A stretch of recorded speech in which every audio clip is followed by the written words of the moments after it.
też ma dzwon jest, nie? Mhm.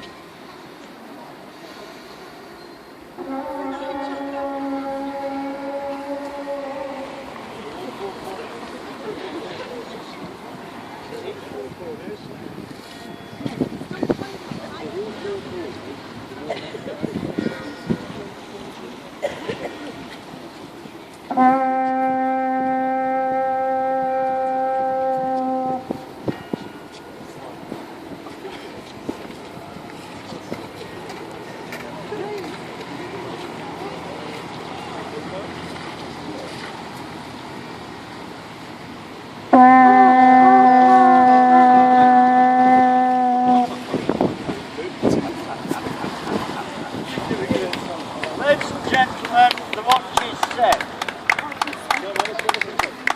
Right, I dare say you'd like to know what all that was about. How many years have you been doing So I'm going to tell you.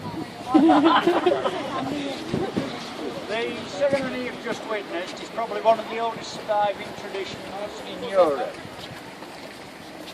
My name's Paul Schofield, and as you probably have gathered, I'm your hornblower for this evening. The tradition has been going on since the year 1886. We've been doing it every night, we haven't had a break, apart from the upset sandwich and a pint, since that year. Our Victorian forefathers concocted the story that it was as a result of a granting of a charter to the city by King Alfred the Great. Apparently what happened was that Alfred was wandering around the kingdom of Northumbria when he happened upon Ripon, and he took quite a fancy to the place. He said, "Look, lad, you've got a lovely spot here on the confluence of 3 rivers, and I'd dearly like to grant you a charter. But unfortunately, I've left Winchester in a bit of a rush, and I've left all my writing materials behind. I haven't got a quill pen or a lump of parchment to my name. But it just so happens that in the back of my carriage, I've got this horn. So what I'm going to do, as a token of a granting of a charter to Ripon, or in Ripon, as it was known in those days, I'm going to give you this horn. And I suggest you put this horn to good use and appoint yourself somebody to blow it. A wakeman, in fact. Well, if you believe that, you'll believe anything. Alfred the Great never got much further north than Blythe services on the A1. His wife came from Gainsborough, as it happens, but that's about the furthest north he wouldn't go. And you'll find that if you read the Anglo-Saxon Chronicle, he was rather preoccupied that year by kicking the Danes out of London. So it's highly unlikely he'll be anywhere near him dishing arms out. But while let be true, they're in the way of good stories. It says 886 on the obelisk, so it must be right. Anyway, sometime in the Dark Ages, Ripon did indeed appoint a wakeman. And the wakeman used to signify that he'd started his duty by blowing a horn on the 4 corners of the market cross, as it was then. The wakeman, incidentally, was responsible for the upkeep of law and order.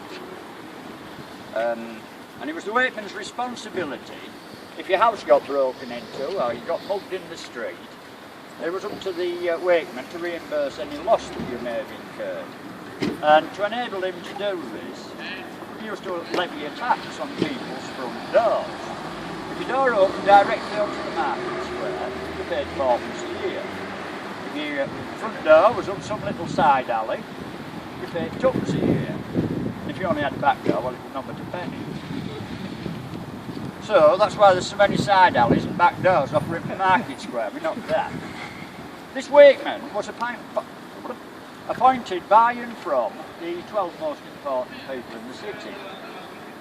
A body of men known as the 12 Keepers. And once the wakeman was chosen, he duly co-opted the other 11 on as his constables. And so it was a pretty close shot. Anyway, this happy state of affairs continued right up to the year 1604. Now you'll appreciate that between 886 and 1604, nothing much happened really.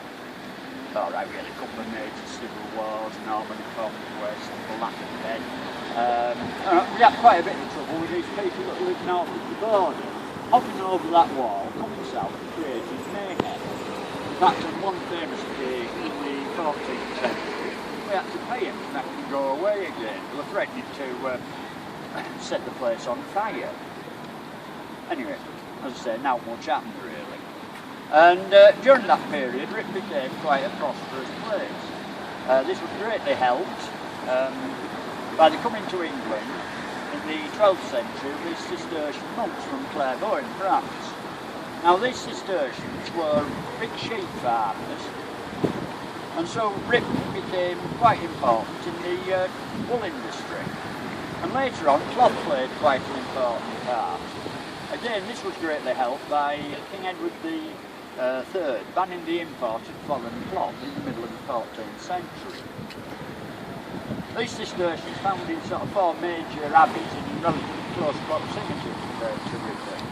We've got Fountains Abbey about a mile up the road, there's Jervaux Abbey near Midland, and further east we've got Byland Abbey and the oldest of the 4, Ripon Abbey. Anyway, things seem to be progressing quite nicely, till we get to the 16th century. We've got King Henry VIII on the throne, and he's got rather tired of his first wives. Now the snag is that Catherine of Aragon just happened to be the auntie of the Holy Roman Emperor, a guy called Charles V. And Charles heard what Henry was up to, so he went running to the Pope. Now strangely enough, for a Spanish Habsburg, Charles V had a bit of a Yorkshire accent, and the conversation went something along these lines. Charles: "Hey, Your Holiness, this guy in England, Henry, is trying to sack me anti-cap. Can you stop him?" And Pope Clement, an Italian, also with a Yorkshire accent, said, "Here, I'll see what I can do, Charlie."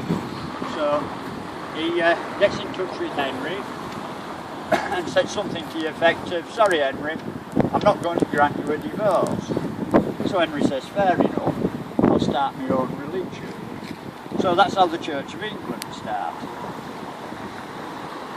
And the consequence was that the monasteries and abbeys were shut down.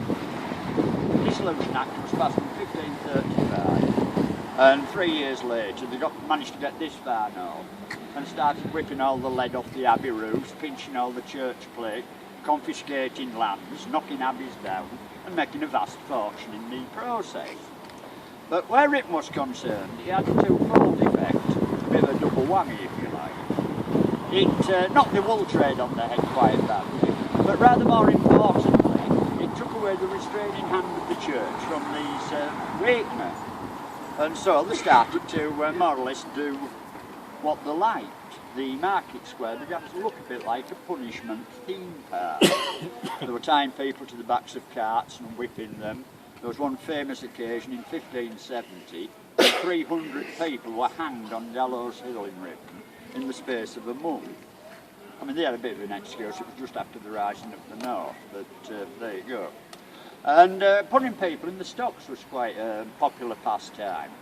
In fact, there's a little article in the Town Book of Ripon of 1598 that states, "If anybody doth misuse or by-call the wakeman, or any of his brethren, with slanderous, opprobrious or scurrilous words, they shall be put in the stocks for a period of a day and a night." And I don't think they've repealed that yet. Anyway, to cut a long story short, 1603, Queen Elizabeth I dies, and she's succeeded by James VI of Scotland, who, not unnaturally, becomes James I of England. And the following year, 1604, the King visits Ripon, and this time the monarch is armed with a charter. Says, he gathers together the great and good of the city, and says, "Look lads, unlike King Alfred, I've got you a nice proper written charter. Ink's still wet on it, so I'm not going to give you it till you get yourselves sorted out. you Wakemen have become far too big for your own boots. So what I want you to do is elect yourselves a mayor. And let's have this mayor chosen from a bit of a broader cross-section of the community than just you 12. Now you don't argue with James I, as a famous Yorkshireman, Guy Fawkes, found out to his cost the following year. So elections were held, we got themselves a new council, and from that council was elected Britain's first mayor, a chap called Hugh Ripley. Now Hugh had been a Wakeman in the past, so he knew all about the ceremony of setting the watch. And Hugh said, look, I want to keep this tradition going, because we've been doing it every night since the year dot, and I think it's good for Ripon, brings the tourists in, so I want to carry it on. But now I've been elected mayor, obviously I can't do it. I mean, I'm far too busy with my civic duties. Another thing, straps on arm will get tangled up with my chain. So, what I'm going to do is appoint a hornblower to do the job for me. But I know what a dodgy bunch of characters you horn-blowing types can be. You'd far rather spend time in the taverns, quaffing ale, carousing and carrying on, than going round on market squares blowing horns. He does have a bit of a point there, I suppose. I mean, it's not an unusual occurrence to see a hornblower coming out of the unicorn. If you see a unicorn coming out of the hornblower, you're smoking something stronger than Embassy Regal, I can tell you. Anyway, so, Mr. Hornblower, says Hugh, what I want you to do, once you've set the watch, is get yourself round to the abode of the mayor for the evening, i.e. where the mayor is. Raise your hat, bow your head, sound the horn 3 times, not necessarily in all that order, and say the words, Mr. Mayor, the watch is set. So when I finish talking to you good people, that's what I've got to do. I've got to go and play hide and seek with the mayor. I happen to know where Madam Mayor is tonight, so it's not so bad. Sometimes it could be a right carry on. So what I'm going to do tonight, as I do most nights, is use my get out clause just in case I can't find her. I'm going to sound my horn 3 times on the town hall steps. I can do that because there is a lamp above the town hall front door, and on that lamp is written, the Right Worshipful Mayor of Ripon. I do this for the simple reason that there is a legend that if the horn isn't blown to Hugh Ripon's satisfaction, his ghostly face will appear at the attic window of that house in the southwest corner of the market square, and all manner of misery, misfortune and whatever will descend on the city of Ripon and its hornblower in particular. Now, I've had a few blowings of ectoplasm around corners at window, but so far I think I've got away with it. But I don't want to push my luck too far. So basically, that's what hornblowing's all about. The hornblower works for the mayor. Now, since the end of February this year, the position of hornblower is a job share. We found that we've got 3 horns that we can blow, so rather than mothball 2 of them, we'll use them all. So it worked out that I do 3 nights a week, and the other 2 do 2 nights each. Because I do the most nights, I get the biggest horn. This is an African ox horn. It goes back to 1865 when it was purchased for the city by the mayor of the day. Tomorrow and Monday you'll see my colleague Wayne blowing the horn. Now Wayne's the youngest of the 3 of us, and coincidentally both the horn and Wayne, those 2 go back to 1986. The horn was purchased by a local antiques firm and presented to the city in that year as in commemoration of the 1100 years of hornblowing in Ripon. Jim, our other hornblower who does Tuesdays and Wednesdays, He's the oldest of the three of us, so he gets the oldest.